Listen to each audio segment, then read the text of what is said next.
whether they are correlated between A and B, correlation between A and B, whether these are you can predict A to B, whether there's an association between A and B. So when you do that, okay, actually you are doing inferential statistics.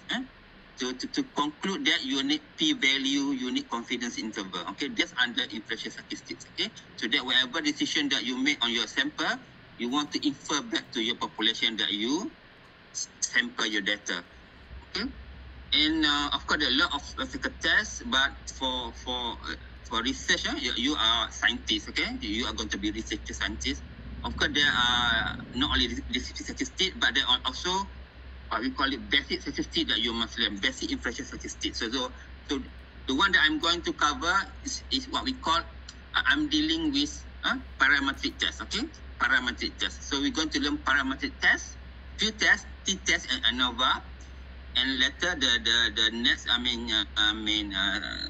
part of my topic, okay, maybe we can start at 4, non-parametric tests, okay? Parametric tests and non-parametric tests. So we are going to learn what we call it univariate parametric tests and univariate non-parametric tests. So perhaps I can, okay, if you okay with you, I'm going to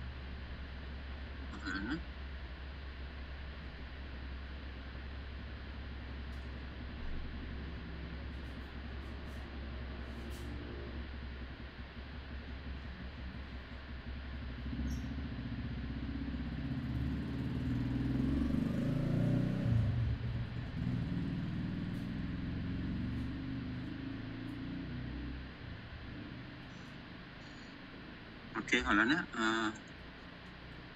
I'm going to off my video, just focusing on the slide. Okay, for now. So what we're going to learn, what we're going to learn about the test, we are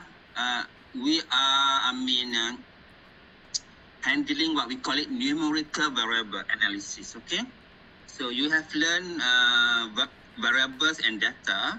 So you must know by now, in statistics, you must know type of variables, whether this variable, whether they are numerical or continuous variable, or whether they are categorical variables. Okay, so statistical test for numerical variable differs from statistical test for categorical variables. Even though the research question, hypothesis look similar, but because the variables,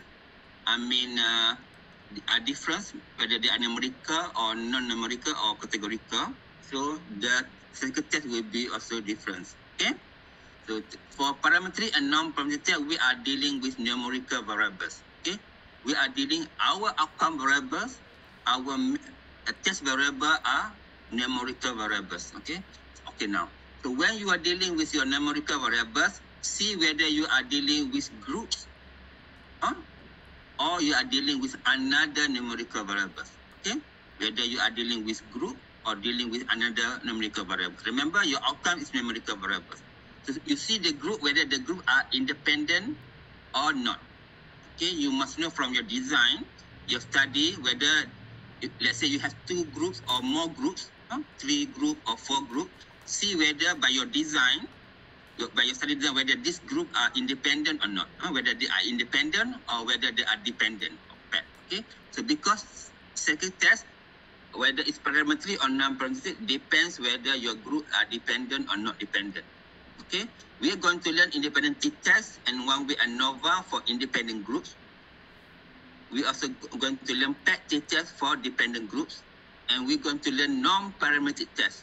Okay, also numerical variables, but because they have skewed data, because data are not parametric, so we are going to learn analog to this test. Okay, Wilkinson sign rank, Wilkinson sum rank, sign rank, sum rank, and Kuskawa-List. Okay, these three tests are answering similar research question to the independent T, one-way ANOVA, and PET t-test.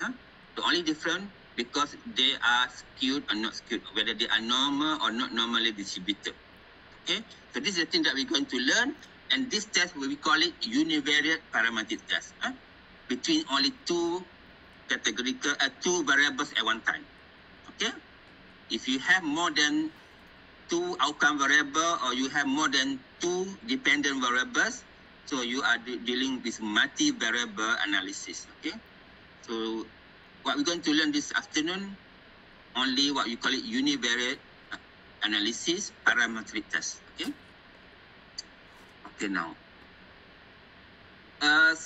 statistical method referred as parametric test require what? So when you read books, okay, when they say parametric test, mean that you are dealing data from a sample or group that are normally distributed. Mean that you check your data inside that particular group. Where data? Data from your numerical data of numerical variables from each group. If you check the distribution, okay, they are normally distributed. I hope by now you have learned how to check that one. I don't know they're normal or not, whether it's skewed or not. Okay, and you are dealing with what you call it numerical data, whether they are interval or ratio. As long as they're numerical, either they are discrete, whether they are continuous, as long as they're numerical and they are normally distributed, we are doing parametric test. Okay, so statistical test that falls into this main group, this parametric test are for the univariable analysis include t-test and ANOVA, analysis of variance. Okay, so these tests are powerful as long as the normality assumption is met. Okay, as long as normality assumption is met, you are going to use t-test and ANOVA for your analysis. But if the normality test is not met or violated, you are going to use non-parametric test. Okay. The type of t-test, okay, we're going to learn three types of t-test. Okay, t-test, okay, of course we have. I think if you remember, you have learned this. Maybe you have been interested about this t-test or t-distribution in your SPN or your STP or maybe your matriculation. Okay. So t-test means that you are dealing, it's one of the common, test for hypothesis testing. And then most of the time, we use t-test when we want to answer this question that involve comparison between two groups. In other words, when you want to compare between two groups, compare what? When we want to compare their means. If you have two groups, you want to compare their means, okay, not median, you are compared to your means, you are going to use t-test. Okay? T-test. Why I say means? Because we have normally this data, we display the data by their mean and standard deviation. If the data is not normal, if the data are badly skewed, we're going to use median to represent your data. And we cannot use t-test, but you're going to use non-parametric test. Okay, that's better.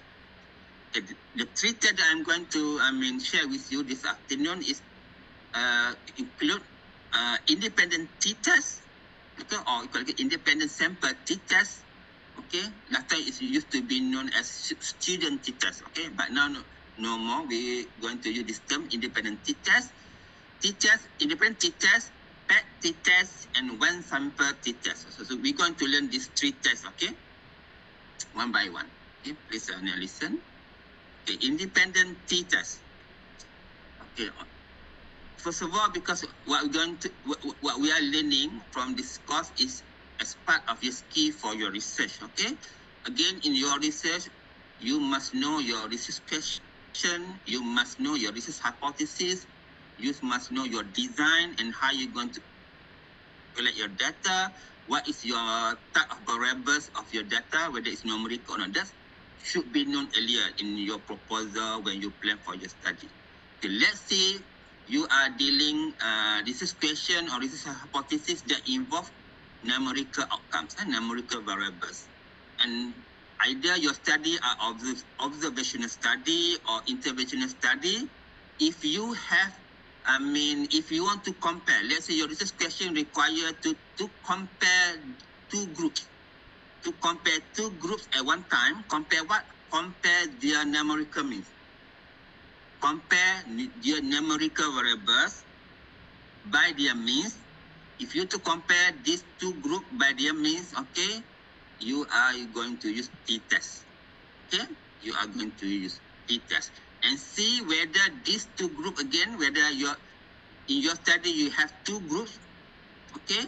let's say in your observational study, you have two groups, and these two groups are independent. They are not related. They are not pre-post. They are not paired. If these two groups are independent and you want to compare means between them, compare means. Compare what? Compare means, or you're going to compare their mean difference. So you are going to use independent t-test. Also, if you're going to run randomized trial, randomized control trial, RCT, okay?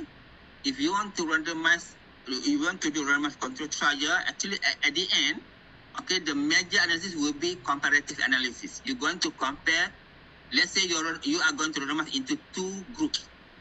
So these two groups actually, they are independent. If your study involves RCT, which are parallel group, parallel, means that you have two independent groups. So when you want to compare their baseline values, or you want to compare post-intervention values, compare what? Compare their mean difference between two groups, two randomized groups at baseline or at post-intervention. So you are also going to use independent t-test.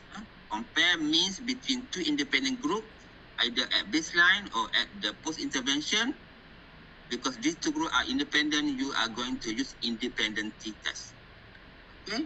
So there's, of course, you can refer, you can read, you can view many research journals articles. If you see the tables, you may see that if they have two groups, okay, if they have two groups, for this example, you have two groups.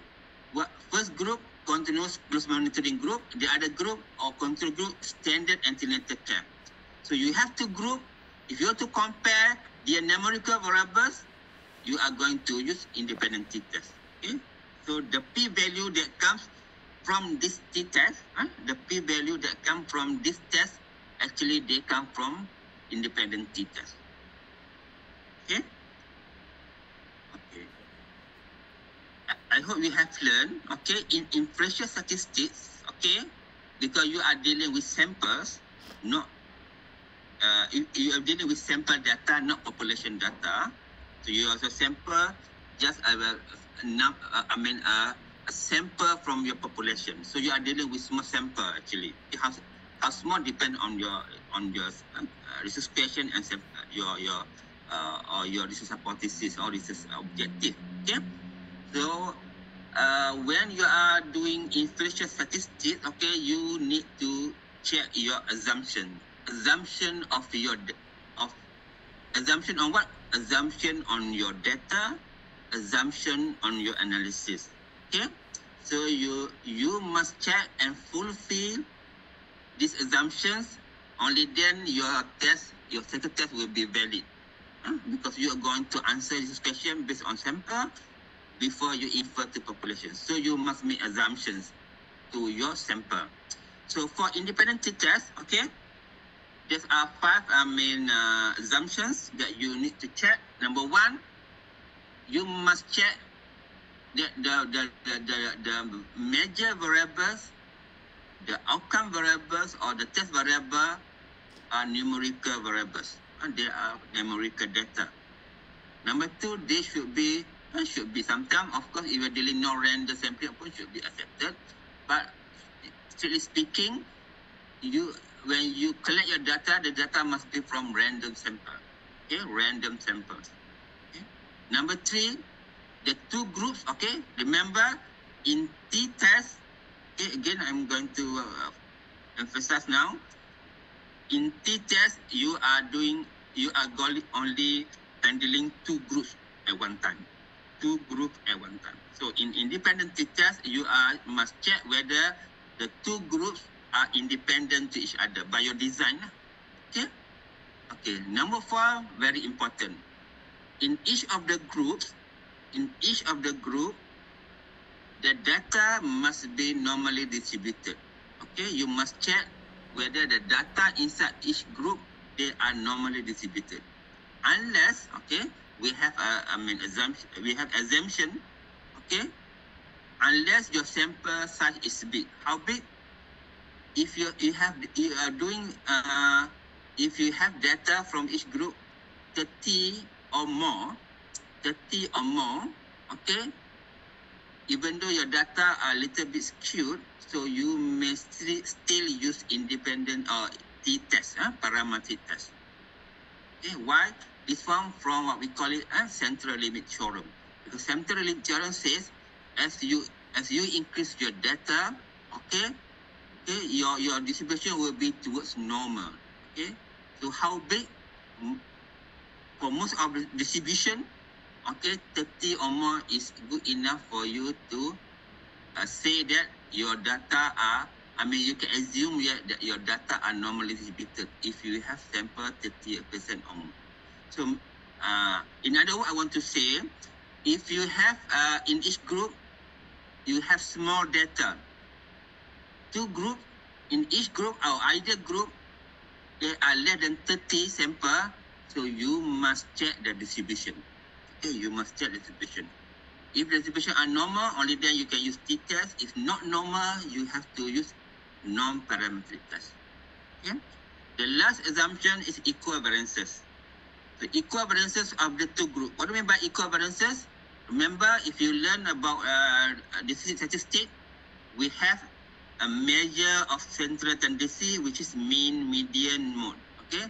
We also have measure of dispersion, which the example will be variances, standard deviation. So in this independent t-test, that you must check whether they have equivariances. But these equivariances can be checked by the SPSS. In SPSS, when you run SPSS for independent t-test, you also can have result for the testing of equivariances. Levene's test, we call it. When you want to test equivariances using SPSS, you're going to use Levene's test to answer this assumption. Okay, so you're going to learn that later.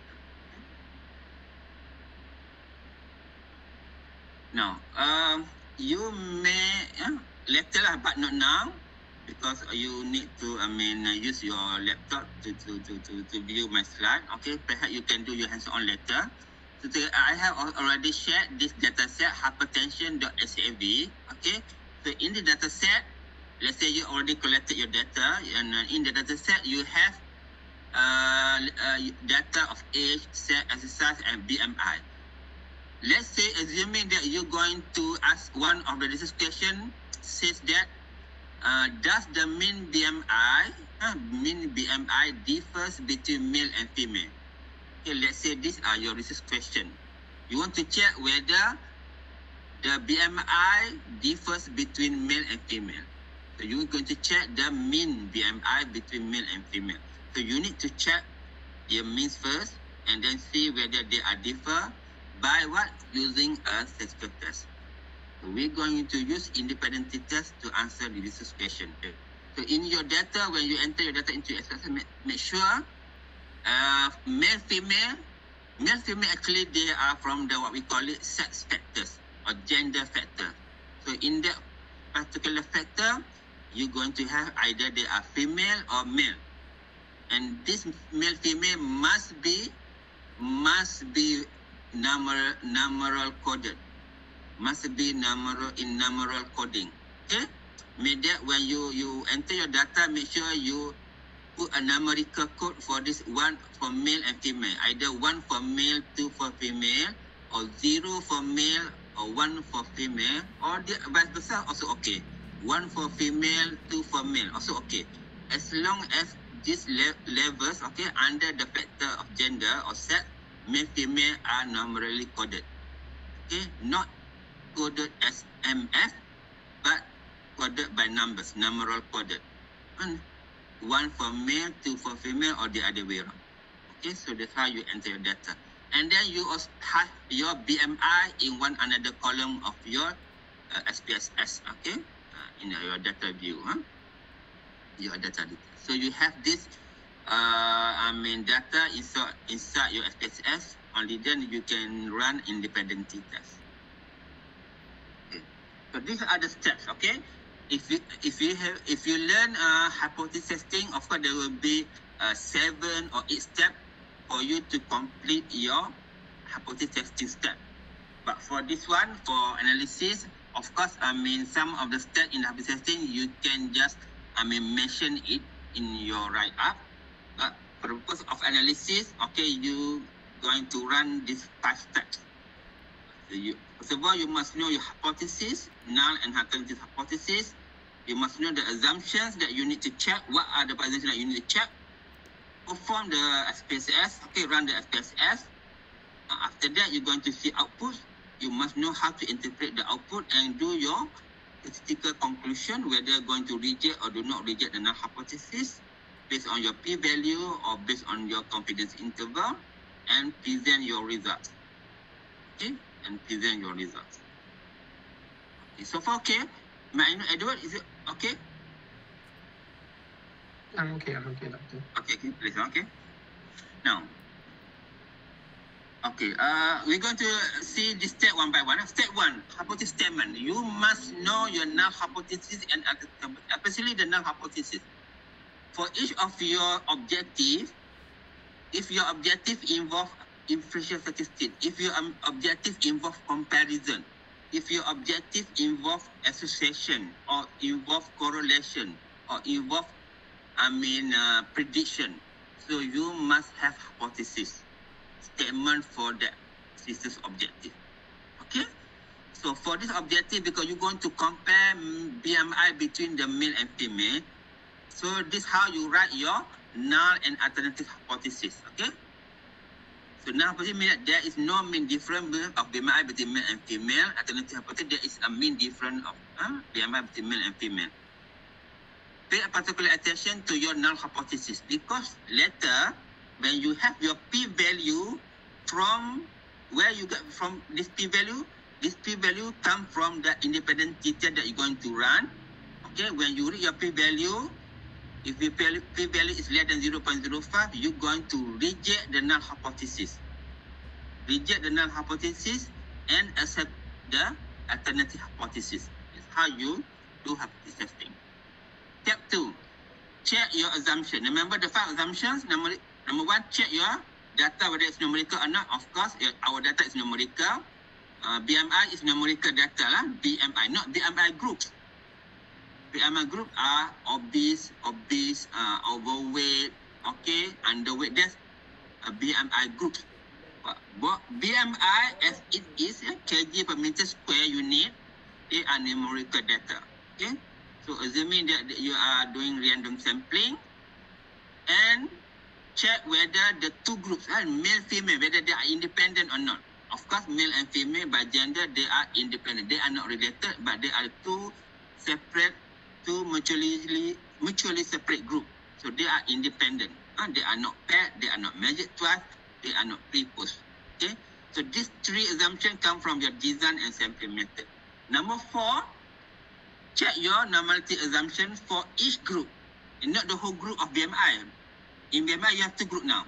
BMI of male, BMI of female. Check the normality assumption for these 2 groups.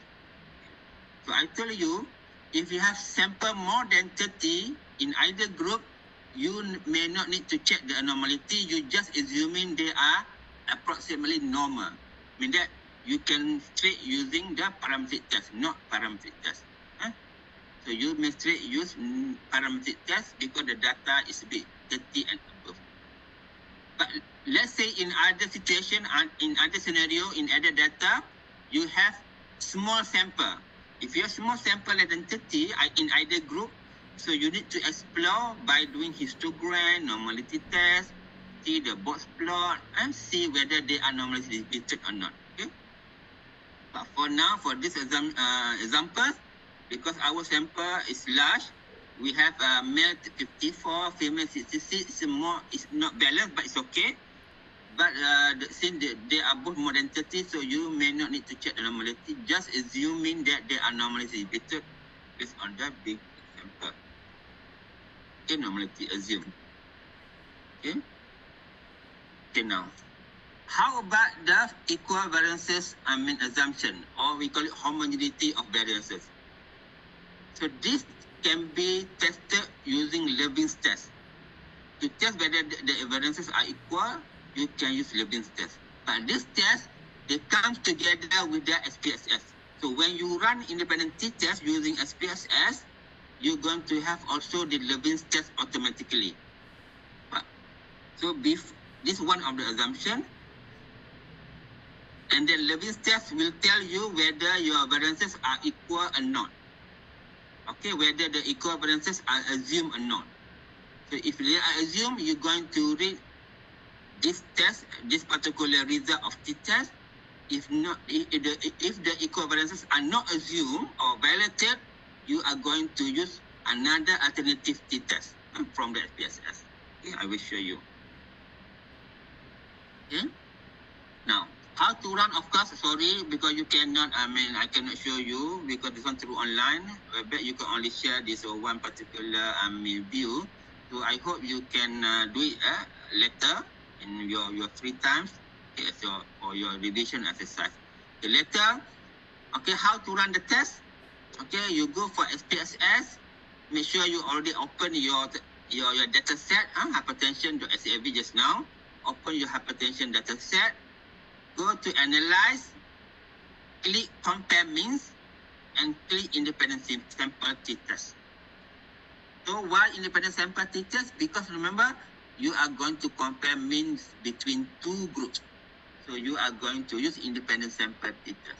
So this under this one, compare means independent sample t-test or independent sample. So you're going to have this one for the test variable. Put your BMI just now, because BMI is your major variable, test variable or outcome variable. You put under test variable, and you need also to put your grouping variable. The grouping variable that have this male female. Where are these variable? They fall under sex. Sex factor, sex variable. Under the sex variable, you need to define the two groups that you're going to compare. Okay. Of course, for the set you only have two, male, female. But let's say you have other variables. Let's say ethnicity. Ethnicity, you may have 4, 5, or 6 groups or subgroups. Okay. So in a particular test, at each time you want to run independent t-test, you must select. You must tell the SPSS that you're going to compare only these two groups. So you must define the two groups that you're going to compare. So put the set, because you're going to compare male, female, sex under the male, female under the sex variable. Define the two groups. Okay. Remember, you must when you enter your data, make sure they are numerically coded 1, 2. So put the coding, the numeral codes inside this defined group 1, 2. Okay, not MF, not male, female, but put the values of your coded variables. 1 for male, 2 for female. So depend up to you how you categorize or coded your sets. Okay. So but at this window, you must put the numeral code 1, 2, not MF. Click OK, and then you're going to see these tables. Okay, the first output, the tables tell you about the descriptive statistic, and the sample size, the mean, and their standard deviations. Okay, that are the descriptive statistics.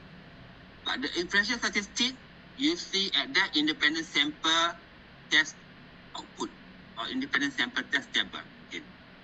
Before you read the result of the t-test, before you read the p-value and confidence interval of the independent sample t-test, you must check your Levin's test first. Okay, remember, one of the assumptions, you must have equal variances. Okay, whether your variances are equal or not, that depends on the result of the Levin's test. Levin's test tells you that if the Levin's test are not significant, you see the SIG, okay? Under Levin's test, you have the F value and the SIG. SIG is the p-value for the Levin's test. Okay, so remember p-value, we take the cutoff point of 0.05. Any p-value less than 0.05, mean that they are significant. Less than 0.05 is significant, more than 0.05 is not significant. So Levin's test here, they are significant because, they are not significant because they are more than 0.05. They are not significant. But it's okay. If the Levin's test is not significant, mean that you cannot reject the null hypothesis. Mean that you need to you conclude that the equivariances are the equivariances are assumed. Okay.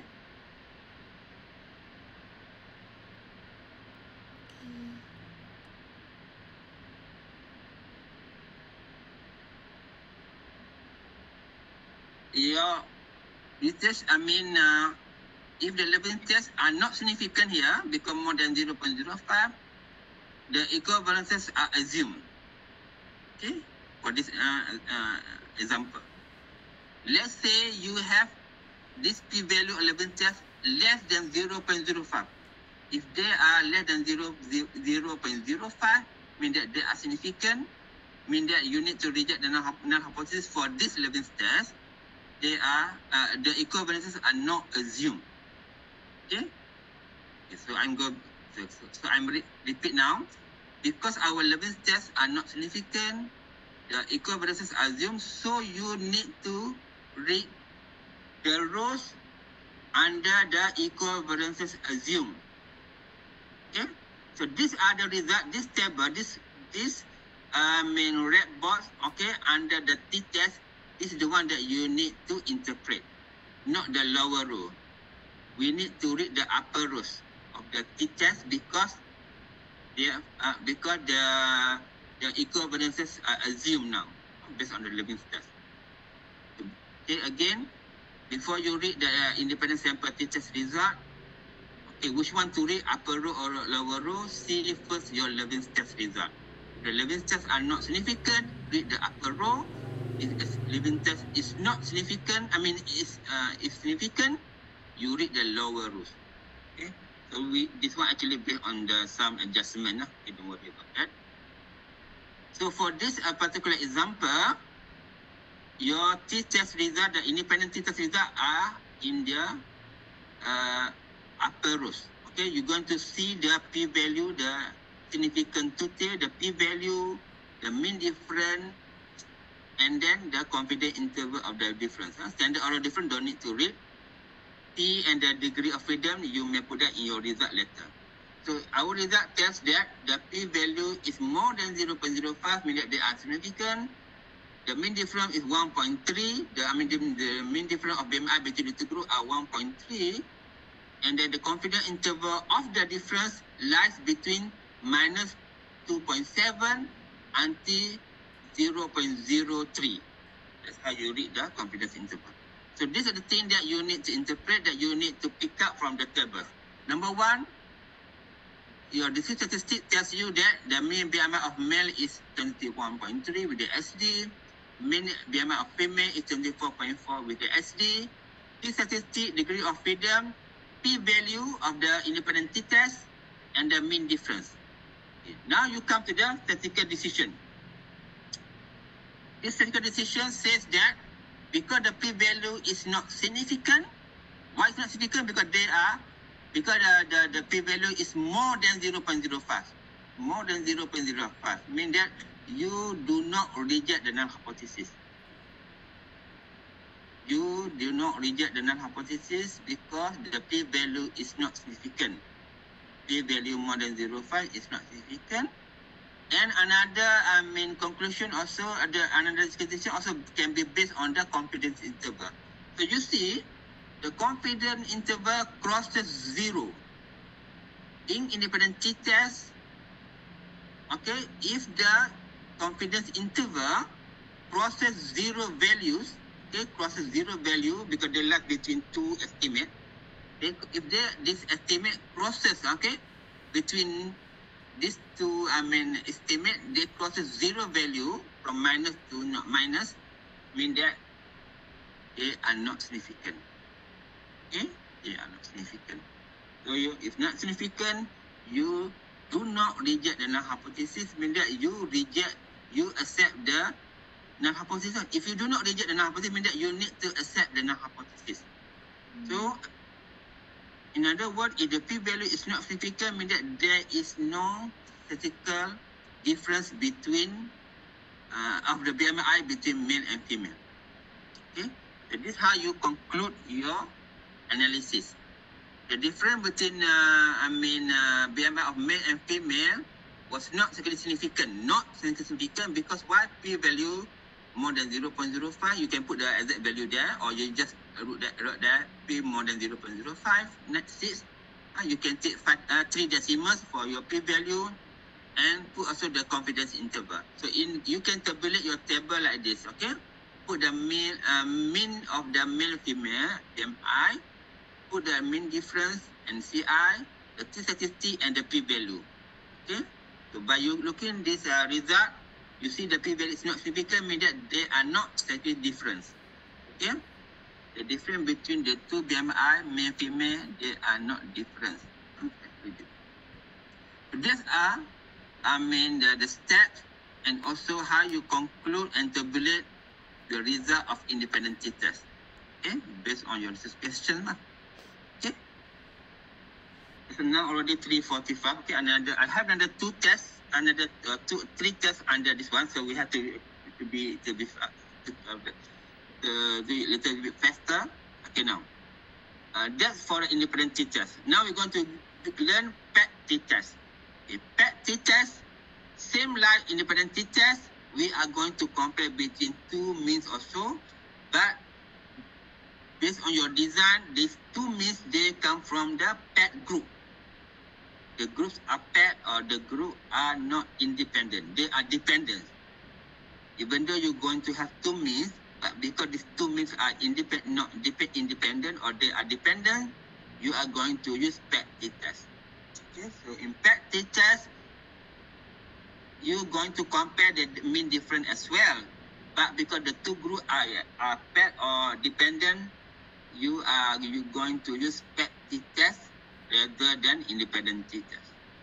Okay, so depend in your study, most of the time, if you have study like this, pre and post. Pre as baseline, and you run some intervention, let's say. After that, you measure again the same variables, but this actually is based on the design pre and post design, or pre-post design, before and after design. If you have design like this and you're going to compare between 2 means, actually you are going to compare 2 means from the PET group or dependent group. So you're going to use PET t-test. There are few other designs that you may use PET t-test to compare 2 means. Okay. For example, let's say you're going to compare a condition or same variables, but on the same person, not not at different time point, but same person. You measure first at the same person, and then you measure something on the same person. Let's say you measure the satisfaction score on the same person using this program. And then you also measure, you have another program also, program B, let's say, also measuring the satisfaction score on the same person. But because you are measuring on the same person, on the different condition, you are also doing handling dependent groups. So you need to do PET t-test as well. First of all, later if you do RCT, but your RCT is not parallel but crossover, so you are going to use PET t-test as well. Okay? Or you have mesh case control study design, also you may use PET t-test. Or you doing twin studies. If you compare between pair 1 and pair 2, twin 1 to twin 2, because they are twins, you're going to compare whatever means are between them. So you need also to do PET t-test, not independent t-test. Because these 2 groups from this example, they are PET, they are dependent. Okay? Okay, later you can try to run this test. Okay, do practice. Go for satisfaction.xlv data set. Let's say this you going to compare satisfaction score. Okay, before and after. You have a same group of people. You going to measure them twice. Before as baseline, and after. Let's say after some intervention, you measure again on the same sample, on the same people. Okay, using the same variables, using the same tools, questionnaire. So you're going to have two means here. Okay, these two mean before and one mean before and one mean after. So this mean they need to, if you want to compare these two mean, you need to do PET test, not independent test. Okay. Assumption is similar to independent test, but pay attention to particular assumption. You need to check the differences. Okay, not that because they are from the two groups. You're not interested in the distribution of each group. You're interested in the distribution of the difference. You need to get the difference of the two. Check the differences whether they are normally distributed or not. Okay, that's how you check for the practice test.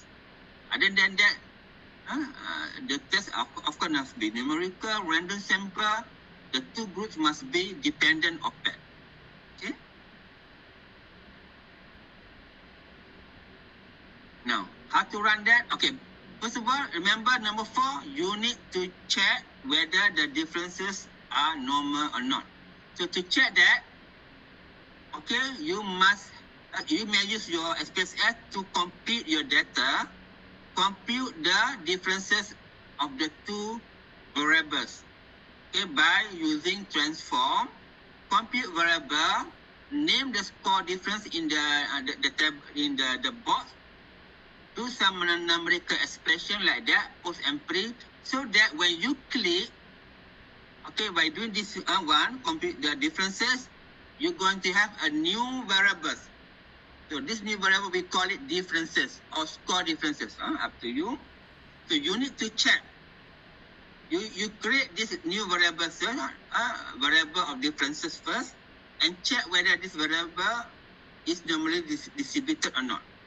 That's how you check for distribution for the practice test. Check that by using histogram or box plot. Okay, do legacy dialog, ask for histogram, click display normal curve, check. Okay, see the histogram. If they are normally distributed, look like a bell-shaped diagram, so they are normally distributed. Okay.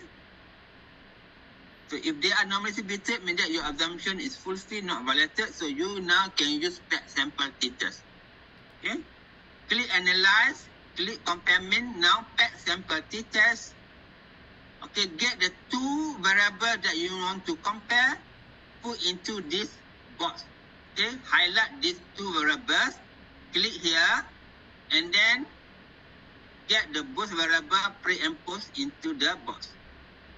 Okay. And then click OK. So when you click OK, you have this descriptive statistic, mean and SD. And then you have this also PET sample t-test table.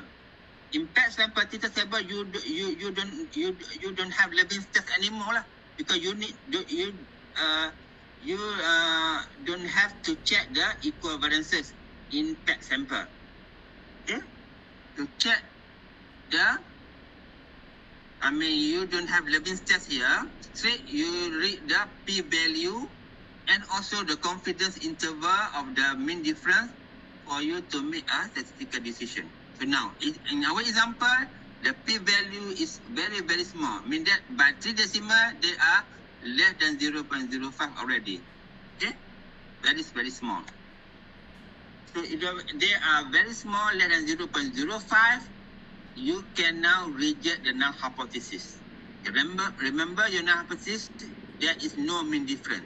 But because you have significant p-value, you reject the null hypothesis, means that you accepting the alternative hypothesis, saying that the differences are differ. The differences are significant. There is a significant difference between the two means, between the before and after score. And how you write in your table like this, okay? similar to independent t-test, but now the p-value, you must remember, is based on the paired t-test, not independent t-test. Because they are from pre and post design, they are dependent groups, paired groups. It is how you report in your text, in your article, or in your report, in your thesis. This is how you write down your result for paired t-test. Okay? So paired t-test is the pre and post group. Independent t-test is for the parallel group. Okay? Okay, now. So we have another 10 minutes before we can finish this parametric test. Next, I want to go for the one-way ANOVA. Okay? One-way ANOVA. Don't be, discouraged with the title. It's easy, okay? But only then, now you are going to learn about one-way ANOVA. One-way ANOVA stands for analysis of variance. One way, because one way means one factor, one group only. You are dealing with one group, not two groups. One categorical variable only at one time. Okay.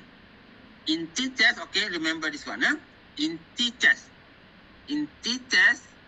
we can only compare two means at one time. Okay. But sometimes your research, because you have design, and your design has 3 or 4 groups or 5 groups, okay? And if this group are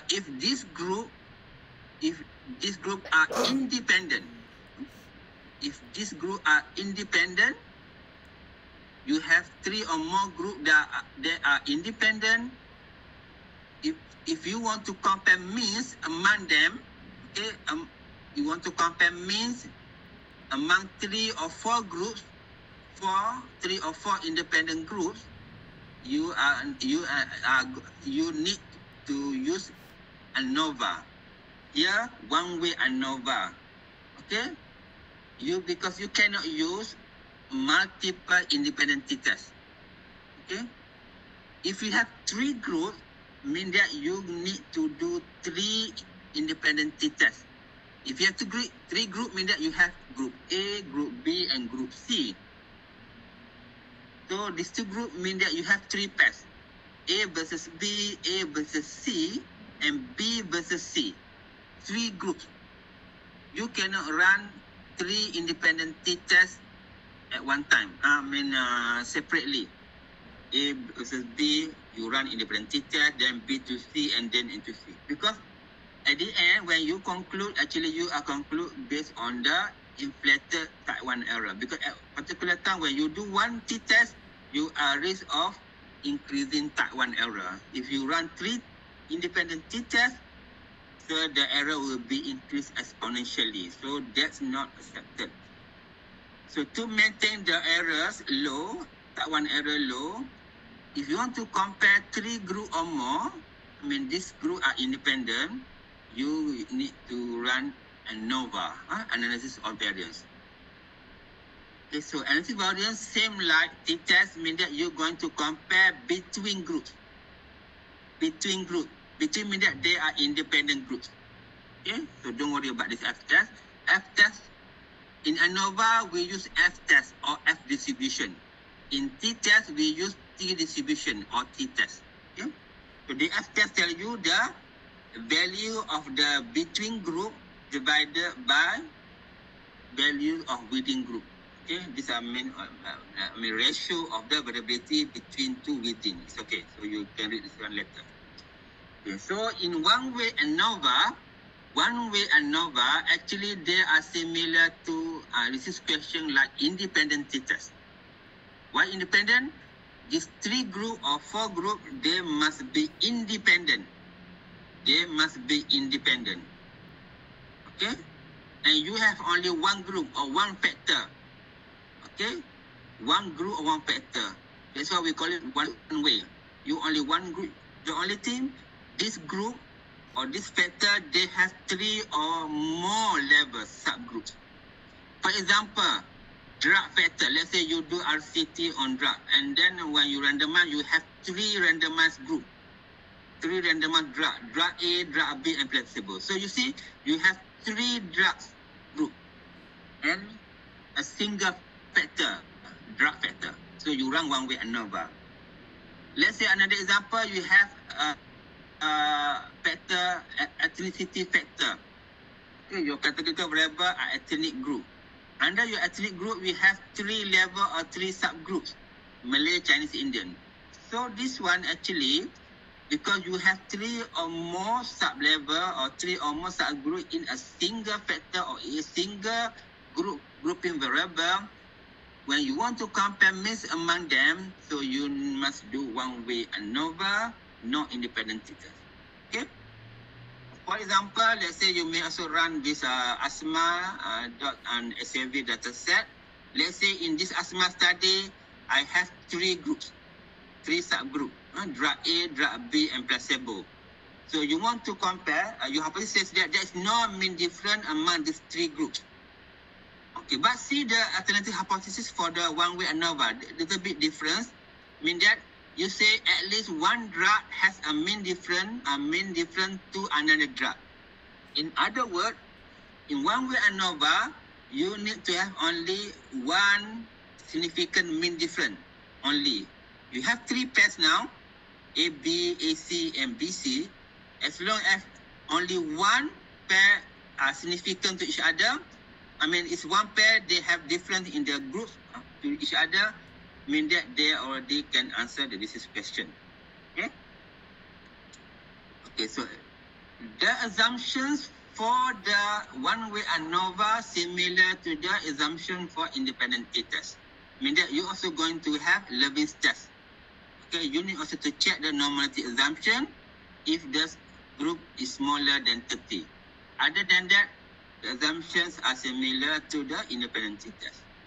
Okay, so our peak flow rate is numerical, random sampling, we assume we are in random sampling, the group are independent, remember, check whether they are independent or not. Okay, by now, one-way ANOVA actually, they are called one-way ANOVA because they actually a one-way independent ANOVA. You have another ANOVA, we call it repeated measures ANOVA. You may have a one-way repeated measures ANOVA. That's another test. Okay, that's another test. But this test is what we call it one-way independent ANOVA because the groups are independent and you have 3 or more groups, okay, for you to compare. So in one-way ANOVA, they fall also under this group of compare means. Okay, click analyze, compare means, and click one-way ANOVA. Click one-way ANOVA, put the test inside the box, dependent variable, and put the factor. At this time, you don't need to say, you don't have to define the groups anymore. As long as you put the factor or the grouping variable there, for this example is study group, the drug groups, so it's enough. No need to put the which code, what are the, how to define the variable, the 2 variables, no need. Whether they have 3, 4, or 5 groups, doesn't matter. Just put the grouping variable or the factor inside that one. Okay, now then click options. Click options, click descriptive statistic and homogeneity of variances. Actually, these homogeneity of variances are the Levin's test. Homogeneity of variances test here, actually the Levin's test, like in the independent t-test. But this one you have to click as separately. In independent t-test, the Levin test comes together with the independent sample test result. But in one-way ANOVA, you have to click the Levin's test here or homogeneity of the variance test to get the Levin's test result. Okay, then click continue, click OK. So you have this output, the statistic. You have the Levin's test now. These are the Levin's tests. So see the p-value of the Levin test. The p-value is not significant because more than 0.05. If not significant, remember, if they are not significant, mean that the equivalent variances is assumed. If they are not significant, the equivalent variances is assumed, Levin test. So another table will be the ANOVA table, we call it.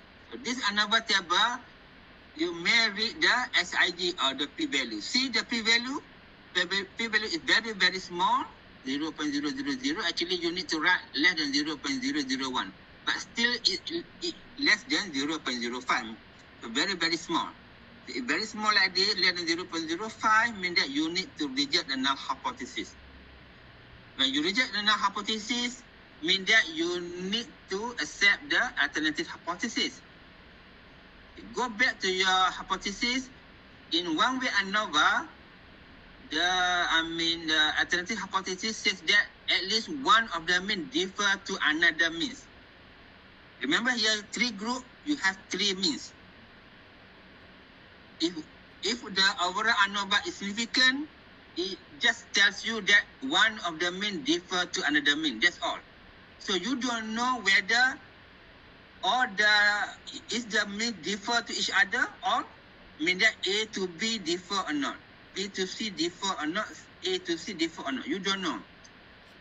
So because the ANOVA tells you the significant ANOVA just tell you at least one of the mean differ to another. We don't know whether all the 3 groups, whether the 3 pairs differ, or only one, or only 2 pairs, or only a single pair differ to each other. So if you have this result, means that if you have ANOVA significant like this, you need to do what we call it post-hoc comparison, post-hoc test. So and most of the time we use Bonferroni to get the result. So you need to check the multiple comparison to check which mean differ to which mean. So you're going to use Bonferroni procedures. How to do that? Okay, put the dependent list, put the factor, click post-hoc. Click post-hoc, okay, to get the result. You click post-hoc, click OK, okay, and then see. Remember just now your Leibniz test is not significant, mean that the equivalences assumed. Equivalences assumed for the Leibniz test. It's now, So you need now, for example, I click Bonferroni, Turkey, and Chef because some of the website both they use other procedures. But for you, I'm going to ask you only use Bonferroni here. Click Bonferroni and click continue, click OK. So these are the multiple comparison to see which mean differ to which mean. So here you can see that already asterisk for you. The SPS already put a symbol asterisk, mean that those with asterisk they are significant.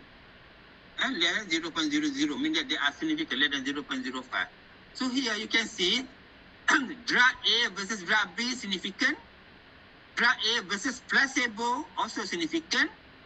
Drug B versus drug A significant, but drug B versus placebo not significant.